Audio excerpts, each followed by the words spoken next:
What does it look like to combine your meditative state of being with action? What does it look like to bring forth that which you see inside for yourself when you are in your feel good state of being, oftentimes by yourself, in your just flow and feeling good? How do you bring that into action, into your whole life? How do you make manifest these feelings that can't even be explained for real in meditation and with being with yourself in a joyful state of being? How do you make manifest that into all areas of your life? I think about this because many times when I'm leading yoga teacher training, there will be students who will say, I love coming here. It feels so good being in this space. It feels so good being with these people that's in this group. And it feels so good to just be in the practice consistently in this way. And then I go back to the real world and then I go back to my life as if this isn't their life, as if this isn't the real world. And that's the reminder is the intention of meditation and these practices is not to only experience it in isolation or only experience it when you're in the practice or when you're in a studio or when you're in the dedicated space for this. The intention is to cultivate it there. It's to cultivate it in those spaces and make it more normal for yourself so that you can see that you can be that anywhere you are. You can bring that same state of being to a workplace, to a relationship, to whatever is the task for the day. So may we start to see meditation and action as equal. And I was reading the Upanishads recently, and there's a verse in there that basically says that. I'm going to rephrase it or summarize it in my own words. It's basically saying the one who lives only for the internal world is doomed. Let's just say those aren't the words. And the one who lives only for the external worlds and the material world is equally doomed. It's the one who sees value in both that experiences liberation. So, where do you primarily live? Where do you primarily, let's say, thrive or feel you're more in tune with? Do you feel you're more in tune with your inner world and that feels uplifting and great for you? Or do you feel like you're more in the action world and you feel more receptive to the external factors and you're in that flow more? You can put it another way, generally speaking, the feminine and the masculine. You can say the feminine is more internal and more intuitive, more feeling, while the masculine is more action doing. So we all have some of both. We're all on the spectrum. So where do you feel like you live mostly? And wherever that is, give thanks because it's valuable. And what would it look like to start to weave in some things that incorporate more of the other end of that spectrum? So, for example, I can speak for myself and say, I have been definitely in these recent years cultivating my inner connection and inner fortitude and inner strength and inner joy and peace and calm and harmony and clarity. Okay. That has been my focus. That was what I needed, right? And still need.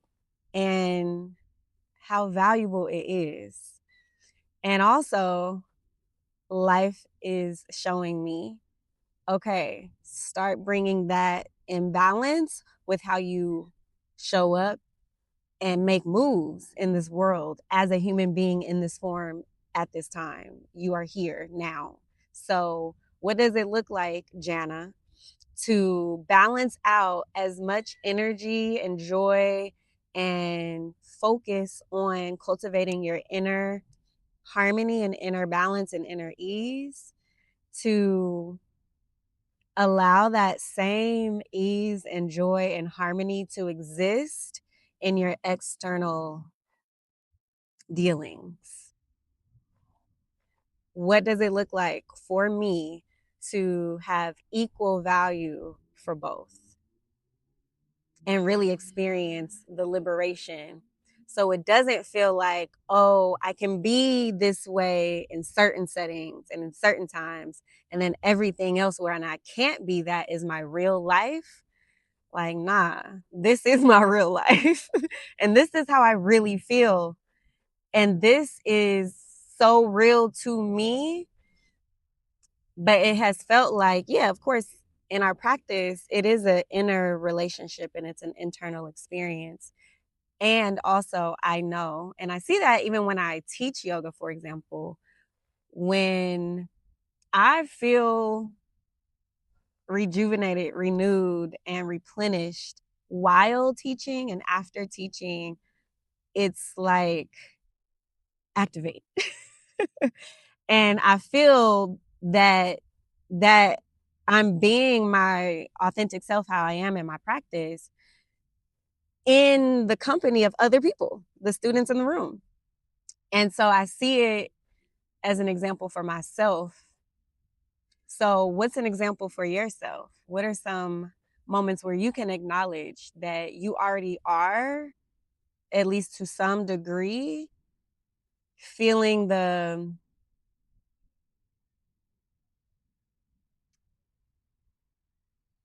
melting away of the barrier between the inner and the outer? And it's just you, all you. And how can we weave that more into our moments? Whether that means, in my example, and if this is you, where you feel your aliveness in more of your inner connection and starting to let that seep into your external dealings as well. Or if you are more on the other side of the spectrum where you thrive more in your external dealings, what does it look like when you are just sitting with yourself? How can you let yourself feel that same joy and fulfillment, satisfaction, whatever it is, even when it's just you and you? How do we balance that out? And so I encourage you, the next time life offers you an opportunity, as it does abundantly so, today, tomorrow, and the next day, when you are in a conversation with someone where you might normally kind of put on, a certain face, which is fine. We all have different parts of us. What would it look like to bring more of your true self to that moment? Right? And bring that inner light that you know exists in these certain spaces, bring it into the space where you don't normally experience it. If it's a job or a workplace, for example, that you don't normally enjoy being at, or you don't normally enjoy the conversations with the people, how about you show up differently and see what happens? You show up with the intention of, you know what, I'm gonna enjoy this conversation. I'm gonna enjoy this space today. Okay. I'm gonna do what I need to do, be myself, at least a little bit more to enjoy this at least a little bit more. And again, if you're on the other side of that spectrum, when you find yourself by yourself, don't pull out your phone, don't do anything else. Just be with yourself for a moment and sit in the fullness of that, the awareness of that, and start to cultivate the inner, the meditative, just state of being, because I choose to elevate my mind in this moment. And I choose to be aware of the fullness of this moment, that I am here, that I am breathing, I am alive, I can feel my body, I can tune in to my intuition, to my true knowing, to what's real for me.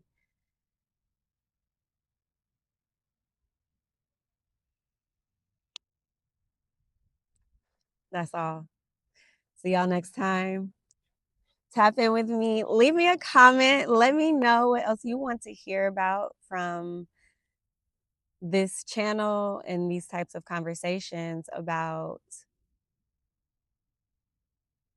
allowing our practice to really be a fruitful part of our lives in the inner and the outer. How we can live our dreams, the visions that we have for ourselves, authentically and in a way that feels good, in a way that life provides the open path for, and just deepening our own trust, expanding to fuller realms of who we really are and fuller experiences and expressions of who we are. Seeing this as part of our own healing individually and collectively. Our collective remembering of our wholeness and of our pure, true nature. Okay, peace. Be well.